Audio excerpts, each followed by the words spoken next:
Caros amigos, bem-vindos a mais um episódio de Hoje no Mundo Militar. Neste vídeo falaremos sobre o voo do Cerberus, o primeiro voo do novo bombardeiro furtivo B-21 Raider da Força Aérea dos Estados Unidos. Para marcar o dia da esquadra, entre os dias 10 e 13 de novembro, a loja do canal está com desconto de 20% em todos os artigos. Basta usar o cupom que aparece aqui na tela. Clica no link aqui na descrição, confira todas as incríveis novidades da loja e aproveita essa oportunidade para poupar e comprar aquele presente super bacana com o tema do militarismo. Na antiga mitologia grega, Hades reina sobre o mundo dos mortos, um vasto reino onde as almas que entram não podem mais sair. E é para garantir isso que os portões do reino de Hades são guardados por Cerberus, um gigantesco cão com 3 cabeças, cauda de serpente e com o seu corpo recoberto por cobras venenosas. As almas, quando se aproximam dos portões do submundo, encontram um Cerberus dócil e amigável. Mas, assim que entram, ele se transforma, impedindo, com toda sua fúria, que a alma volte para o mundo dos vivos.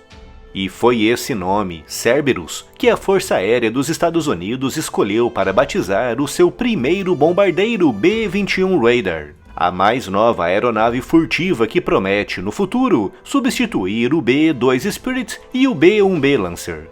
O Cerberus voou pela primeira vez nesta sexta-feira, 10 de novembro, decolando às 6 horas e 51 da manhã da fábrica da Northrop, em Palmdale, Califórnia. E apesar do voo não ter sido anunciado com antecipação, dezenas de entusiastas estavam estrategicamente posicionados em uma estrada próxima, resultando em muitas fotos e vídeos que mostraram o B-21 em ângulos que até então ainda não tinham sido vistos.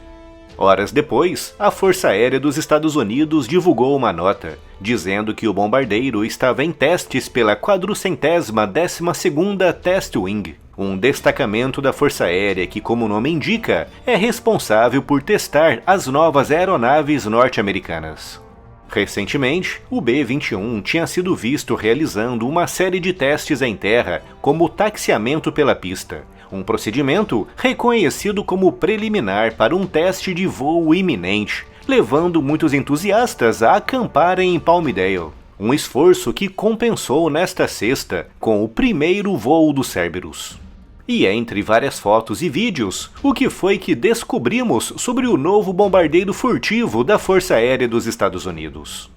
Só para contextualizar, o B-21 é a 5ª aeronave furtiva desenvolvida pelos Estados Unidos, com o primeiro tendo sido o F-117 no início dos anos 80, seguido pelo B-2 Spirit em 1997, o F-22 Raptor em 2005 e, finalmente, o F-35, que começou a ser oficialmente introduzido em 2016. O design do B-21 é muito parecido com o do B-2, com ambos apresentando um design de asa voadora. As asas voadoras começaram a ganhar espaço durante a Segunda Guerra Mundial, com os alemães projetando o Horten HO-229 e os Estados Unidos o Northrop YB-35, com nenhuma delas chegando a entrar em produção e operação plena.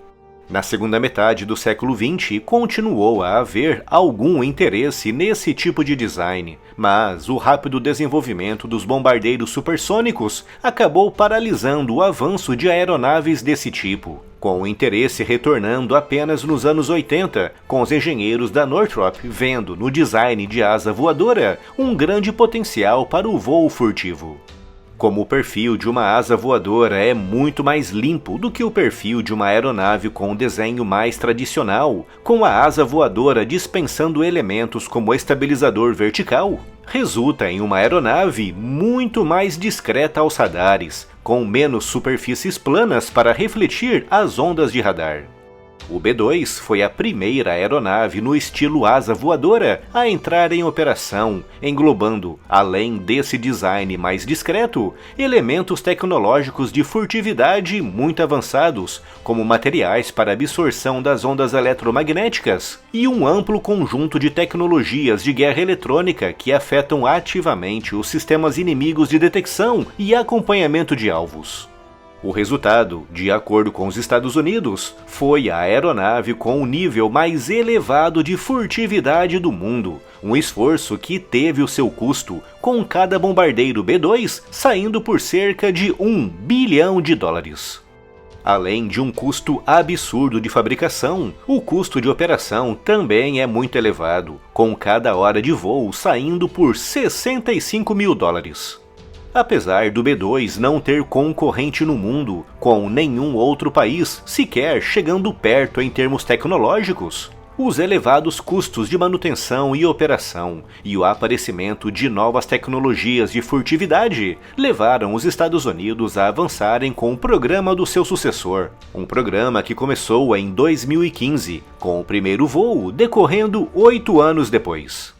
Com relação ao Cerberus, a aeronave foi vista com um cone de arrasto na sua parte traseira, usado para medições de velocidade, arrasto e dinâmica do ar. E na sua parte frontal, vinha com uma sonda para a realização de testes e a obtenção de dados de voo, equipamentos que serão obviamente retirados após o fim da fase de testes. As fotos também revelaram que o B-21 é todo arredondado, ainda mais arredondado do que o B-2, uma característica de design que ajuda muito na furtividade. Também foram vistos pequenos chifres ao lado da fuselagem central, que nada mais são do que entradas auxiliares de ar para os motores. E por falar em motores, as entradas principais de ar são muito mais discretas do que as do B-2, uma característica que também contribui e muito para a furtividade. Com relação aos compartimentos de bombas, são muito menores do que os do B-2 e, de fato, o B-21 terá menos da metade da capacidade de transporte de bombas do que o B-2. Com as fotos lançando mais dúvidas do que esclarecimentos sobre os tipos de bombas e mísseis que o novo bombardeiro poderá transportar. Mas sabemos que o B-21 poderá lançar bombas nucleares de queda livre, como a B-61. Com relação às saídas de ar dos motores, são, à semelhança das entradas, bem mais discretas do que as do B-2, levantando dúvidas sobre o número de motores do bombardeiro. O B-2 tem 4 motores, algo que fica bem evidente quando observamos as suas nacelles. Mas as nacelles do B-21 são consideravelmente menores, o que significa que o bombardeiro ou vem equipado com motores menores, ou então tem apenas 2. Pela observação do Cerberus, fica bem evidente que a Força Aérea dos Estados Unidos quer um bombardeiro menor, mais compacto, mais barato para produzir e operar, priorizando muito mais a furtividade do que a capacidade para o transporte de bombas. Apesar de já estar voando, ainda há muitos mistérios e segredos à volta daquela que promete ser a aeronave mais letal e moderna do mundo. Siga as notícias e as novidades do mundo militar também no Spotify. Conteúdos novos em formato podcast todos os dias. Siga-nos por lá e leve o conteúdo do canal para onde você for. É só clicar no link que está aqui na descrição.